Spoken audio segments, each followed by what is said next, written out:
సినిమాతో solid comeback ఇచ్చాడు మంచు విష్ణు. ప్రభాస్ లాంటి పాన్ ఇండియా స్టార్ ఈ సినిమాలో కీలక పాత్రలో నటించడం బాగా కలిసొచ్చింది. ప్రభాస్ నటించిన సీన్స్ సినిమాకే హైలైట్ గా నిలిచాయి. దీంతో కన్నప్పకు భారీ వసూలు వచ్చాయి. మంచు విష్ణు కెరీర్ లో బెస్ట్ ఓపెనింగ్స్ అందుకుంది. మొదటి రోజు ఇండియాలో 9 కోట్ల రూపాయల వరకు నెట్ కలెక్షన్స్, 20 కోట్ల రూపాయల వరకు గ్రాస్ కలెక్షన్స్ రాబట్టింది.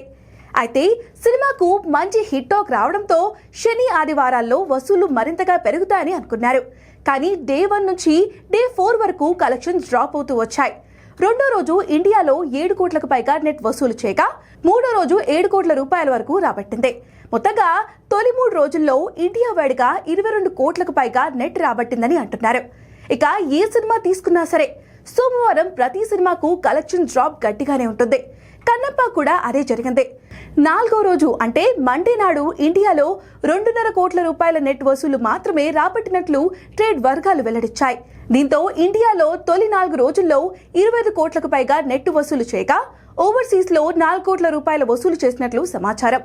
మొత్తంగా వరల్డ్ వైడ్ గా 50 కోట్లకి పైగా గ్రాస్ రాబట్టిందని అంచనా వేస్తున్నారు. ఈ సినిమాకు దాదాపు 200 కోట్ల రూపాయలు ఖర్చు చేసినట్లుగా టాక్ ఉంది. ఈ లెక్కన టార్గెట్ రీచ్ అవ్వాలి అంటే కన్నప్ప సెకండ్ వీక్ లో గట్టిగా రాబట్టాల్సిందే.